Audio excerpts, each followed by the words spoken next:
यज्ञोपवीत परिवर्तन एवं यज्ञोपवीत धारण दिवस, जिसे आप श्रावणी यज्ञ भी कहते हैं। यज्ञोपवीत का परिवर्तन होता है और विद्या का पढ़ने का संस्कार आरंभ होता है, जिसे आप कौन सा कहते हो?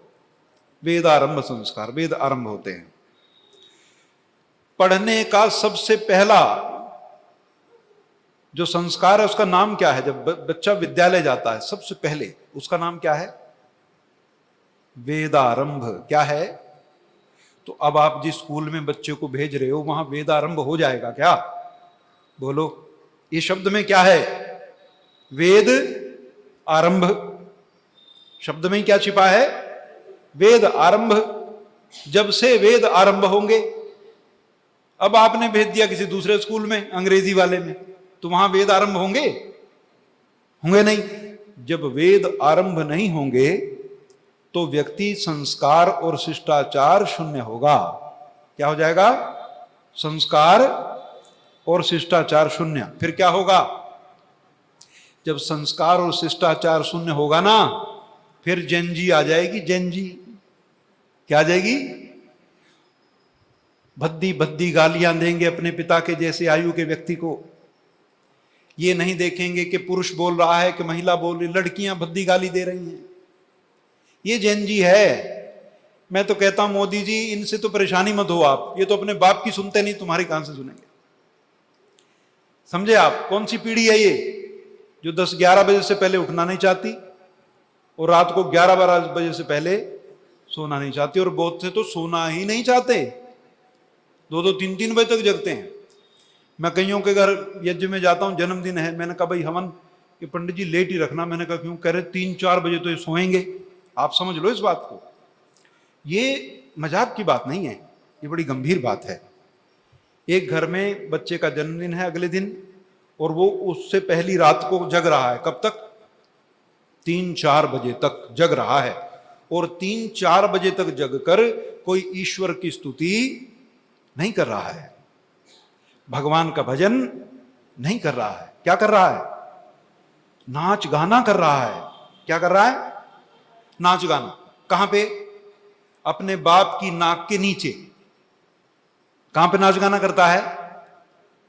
अरे तुमने कभी सोचा था अपने समय में कि आपके पिताजी के सामने रेडियो में गाना भी सुन लोगे? बोलो, तुम भी तो उस समय जेनजी ही थे जब छोटे थे। तो नई जनरेशन थे, नई तरह की सोच थी। हर बच्चे की नई सोच होती है।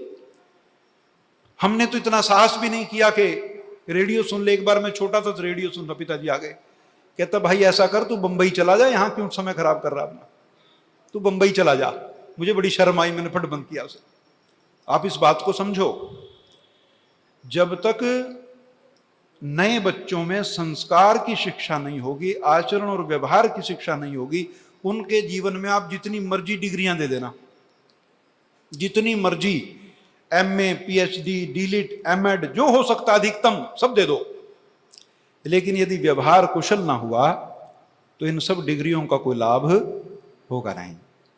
इसलिए ऋषि दयानंद सरस्वती जब शिक्षा के आरंभ के बारे में लिखते हैं सत्यार्थ प्रकाश में, तो वो कहते हैं कि बच्चों को व्यवहार की शिक्षा सर्वप्रथम देनी चाहिए। किसकी?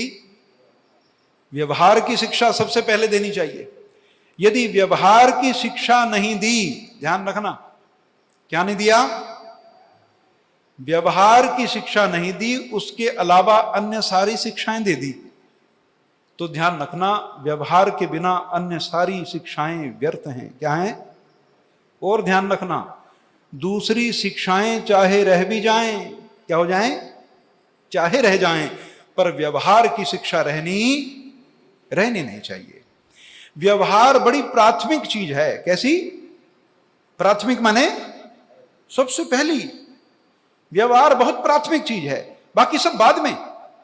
आपने कितने व्रत किए, सोमवार के, मंगलवार के, शनिवार के, इसका कोई बहुत मूल्य नहीं है। कितनी बार मंदिर जाते हो, कितनी बार क्या करते हो, कितना जाप करते हो, कितना महामृत्युंजय जप करते हो, कितनी बार शिव जी के मंदिर जाते, कितनी बार गणेश के मंदिर जाते, इसका बहुत मूल्य नहीं है। मूल्य इसका है कि जब आपको बोलने का अवसर मिलता है तो आप कैसे बोलते हो। जब घर में कोई अतिथि आता है तो आपके बच्चे उस अतिथि के साथ कैसा व्यवहार करते हैं। जब बच्चों को कोई बूढ़ा अशक्त व्यक्ति सड़क पर खड़ा दिखता है असमर्थ, तब हमारे बच्चे उस असमर्थ व्यक्ति की कैसे सहायता का मन बनाते हैं कि आंख चुरा के चले जाते हैं। समझे आप? तो ये जेन जी का ये मतलब नहीं कि गाली गलोच करे, भद्दा बोले अपने सशस्त्र सैनिकों के प्रति।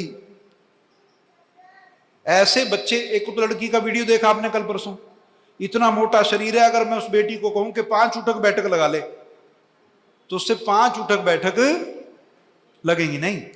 लेकिन वहां लद्दाख में क्या किया, सेना को तुमने कैसे रोक दिया? अरे भाई सुरक्षा व्यवस्था तुम क्या जानो भाई, बच्चों तुम्हें क्या पता सुरक्षा व्यवस्था क्या है? और ध्यान रखना,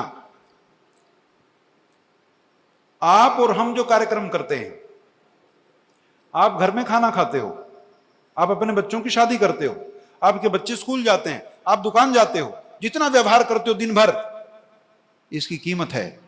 क्या है? क्या कीमत है इसकी?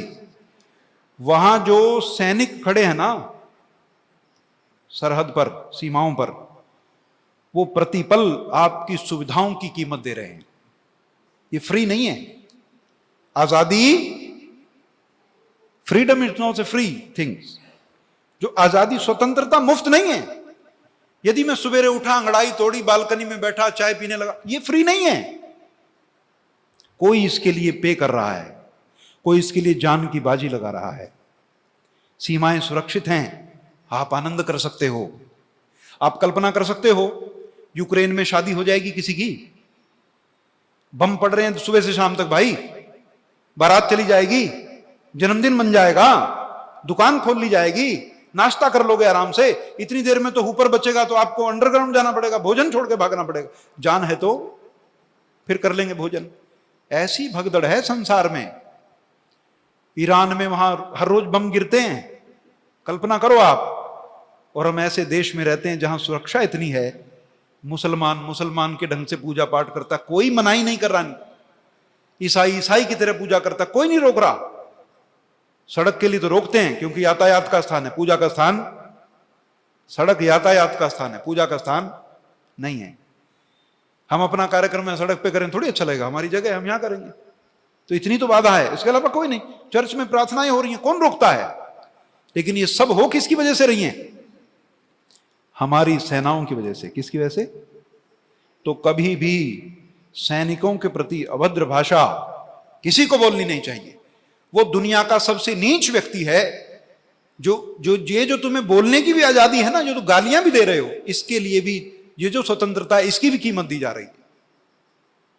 और स्वतंत्रता का मतलब मनमाना आचरण नहीं होता, ध्यान रखना।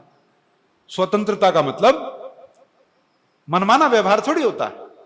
स्वतंत्रता का मतलब होता है अपना राज्य, अपना तंत्र, अपनी व्यवस्था, अपने ऋषियों की परंपरा। अपनी परंपरा तो यही है। और आपकी परंपरा कोई सांता क्लॉज की परंपरा थोड़ी है। स्वतंत्र, मेरी व्यवस्था। मेरी व्यवस्था क्या है? मेरी व्यवस्था सत्संगों की व्यवस्था है। मेरी व्यवस्था लोगों को भोजन कराने की व्यवस्था है। मेरी व्यवस्था बच्चों को कपड़े दान करने की व्यवस्था है। मेरी व्यवस्था ऋषियों की व्यवस्था है, कैसे जीना, कैसे रहना, कैसे बोलना, कैसे खाना, यह मेरी व्यवस्था है। पशु पक्षियों का कैसे मान करना, यह मेरी व्यवस्था है। जो जाति, जो लोग भोजन बना के पहले स्वयं नहीं खाते, भोजन बनाकर, मैं तुम्हें तुम्हारी महानता याद दिलाना चाहता हूं। जब घर में मीठा बनता है या कोई अच्छी चीज बनती है तो सबसे पहले कहां? चूल्हे में। सबसे पहले कहां? बलि वैष्णोदेवी हो गया। दूसरा नंबर रोटी किसकी निकलेगी? सबसे पहली गाय की, फिर कुत्ते की, फिर कौवे की, और फिर नंबर किसका आएगा? फिर घर के लोग खाएंगे। ऐसी संस्कृति पूरी दुनिया में नहीं है। जो भोजन पहले जानवरों के लिए बनाते हैं, जो भोजन पहले पशुओं के लिए बनाते हैं, जो भोजन पहले पक्षियों के लिए बनाते हैं, और इतने सबको देने के बाद फिर अपना स्थान रखते हैं, ऐसी संस्कृति जो अपने आप को तीसरे चौथे स्थान पे रखती है। कौन से स्थान पे? तीसरे चौथे। पहला देवताओं का, फिर गाय का, कुत्ते का, कौवे का, फिर नंबर हमारा। जिस बच्चे को मां कितना लाड करती है, उस बच्चे को भोजन भी कौन से दर्जे पे देती है? अपने बच्चे से बढ़ के क्या है बोलो? है कुछ? लेकिन उस अपने प्रिय बच्चे को भी कौन से नंबर का भोजन देती है? चौथे नंबर का भोजन। ये भारत है। जो पशुओं का भी सम्मान करता है, पक्षियों का भी सम्मान करता है, पेड़ पौधों का भी सम्मान करता है, सांप बिच्छुओं का भी सम्मान करता है। क्यों? क्योंकि सृष्टि में जिन जिन प्राणियों की रचना ईश्वर ने की है उनका यहां होना जरूरी है। क्या है? मैंने आपने बिच्छू थोड़ी बनाया, बिच्छू किसने बनाया? ईश्वर। तो कोई उपयोगिता होगी इस सृष्टि में, बिच्छू की भी कोई जरूरत होगी, इसलिए बिच्छू है। इस सृष्टि में सांप की भी आवश्यकता है, ध्यान रखना। इस सृष्टि में सूअर की भी आवश्यकता है, कुत्ते की भी आवश्यकता है, गाय की, बकरी की भी आवश्यकता है? क्योंकि परमात्मा अनावश्यक रूप से कुछ भी निर्मित नहीं करता है। तो आज श्रावण मास है, 4 महीने की वेद कथा शुरू करते हैं, वेदारंभ संस्कार शुरू करते हैं, बच्चों को वेद पढ़ना और पढ़ाना शुरू करते हैं।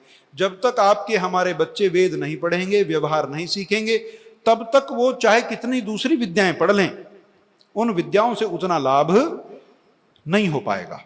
तो आज का जो पवित्र अवसर है, हमारी ऋषियों की परंपरा, ये हमारी नई जो पीढ़ी है ना, जो जैन जी कह के अपने आप को तरह तरह से व्यक्त करती है, अपने विचारों को बड़े उग्र रूप से व्यक्त करती है। भाई, जैन जी तो खुदीराम बोस भी था, बंकिम चंद्र भी थे, भगत सिंह भी थे, चंद्रशेखर आजाद भी थे, सब तो जैन जी थे। कितनी आयु थी इनकी बोलो? कोई बहुत बड़ी बड़ी आयु थोड़ी थी। 16 से लेके 20-21 तक के थे जिन्होंने बलिदान दिए अपने। अरे ये भी तो नई पीढ़ी थी, और एक ये नई पीढ़ी है, प्रधानमंत्री को गाली, सेना को गाली, पुलिस को गाली। ये क्या शिक्षा है? ये क्या संस्कार है? ये भद्दा मजाक है। ऐसे लोगों का कोई सम्मान उम्मान कुछ नहीं है। और ये आगे जाके क्या करेंगे? यही लोग कुर्सियों पे बैठेंगे, जाके देखना, यही नेता बन जाएंगे। फिर क्या करेंगे सोचना। जो आज इतनी छोटी अवस्था में गाली बक रहा है, वो कल को बड़ा पद पा जाएगा तो क्या करेगा? सोचो। ये वो लोग हैं, ये मूर्खों की फौज बना रहे हो आप, और इस मूर्खों की फौज के हवाले 10-15 साल के बाद ये देश होगा, तो फिर देखना कहां जाएगा। तो ध्यान रखो, सावधान रहो, अपने तीज त्योहार मनाओ, और उसके जो वैदिक उनकी परंपराएं जो उसके अंदर है, उन परंपराओं को हमेशा चिंतन करो, उनका ध्यान रखो। उन परंपराओं का ध्यान रखोगे, परंपरा बची रहेगी, परंपरा बची रहेगी, तुम बचे रहोगे, हम बचे रहेंगे, तो हमारे बच्चे खुशहाल रहेंगे। तो आजादी ये मत समझना कि हम मजे में बैठे ना भाई, हर समय कोई ना कोई मर रहा है बेचारा, किसी माँ का बेटा, किसी बहन का सुहाग हर समय उजड़ रहा है, खबरें नहीं आती हर रोज, वहां इतने मर गए, वहां इतने। किसके लिए मर गए मुझे बोलो? किसके लिए? हमारे और आपके लिए। भूलना मत कभी। भोजन करते तो हमेशा ध्यान रखना, ये जो भोजन कर पा रहा हूं उन लोगों की वजह से, यज्ञ कर पाते उन लोगों की वजह से, नाच गाना होता उन लोगों की वजह से, विवाह होते तो उन लोगों की वजह से। कभी भी अपने सशस्त्र बलों को, सैनिकों को, पुलिस वाले जो लोग हैं, जो पूरी कानून व्यवस्था बना के रखते हैं, उनके प्रति अपशब्दों का प्रयोग नहीं करना। कोई करे तो झापट मारो उसके तुरंत। तुम्हारे सामने यदि कोई करे, उसके तुरंत 2 खींच के 1 थप्पड़ जोर से, वो जो होगा देखा जाएगा। ये ऐसे ही इलाज है अब, और क्या करोगे आप? और मैंने बता दिया, ये तो ऐसे लोग हैं, अपने बाप की नहीं सुन रहे ना, उसको, उसी को ऐसा उल्टा जता रहे हैं कि तुमने हमारे लिए कुछ नहीं किया। तो ये किसके लिए धन्यवादी होंगे ये भूल जाओ। ये किसी के लिए धन्यवादी नहीं होंगे। जो अपनी माँ का धन्यवादी नहीं, जो अपने पिता का धन्यवादी नहीं, जो अपने अध्यापक अध्यापिका का धन्यवादी नहीं, वो किसी का धन्यवादी नहीं। और बाहर से इनको शय मिलती है, बाहर से इनको पैसा मिलता है, तो सब षड्यंत्र ऐसे होते हैं। तो किसका है बच्चा, अपने को पहचानो, उसको, अपने बच्चे को पहचानो और उसको लताड़ो और समझाओ कि क्या कर रहे हो तुम। और ऐसे ऐसे बच्चे जिन्होंने गाली दी, मैं कहता हूं उनके माँ बाप की फोटो छपनी चाहिए अखबार में कि ये जो बेटी बक रही थी गालियां, ये माँ बाप हैं इसके, इनका परिचय कराओ। सारी फोटो छपना चाहिए सारे देश, पता तो चले तुमने क्या पाल के दुनिया को क्या दे दिया। ये बच्चा है कि बम का गोला है, ये क्या बनाया है। तो संस्कार विहीन रहेगा तो ऐसे ही रहेगा। तो अपना इस बात का आप ध्यान रखेंगे। मैं बहुत बहुत शुभकामनाएं श्रावण पर्व की आपको देता हूं, और भगवान से प्रार्थना करता हूं हम सब वेद मार्ग पर चलें, वेद के आदेश और उपदेशों को माने, और वास्तव में वेदारंभ हमारा संस्कार जो हो जाए, वो वेदारंभ कभी भी हो सकता है। तो आप सब ने मेरी बात को बड़े ध्यान से सुना है। आप सभी का बहुत बहुत धन्यवाद। ओम शांति।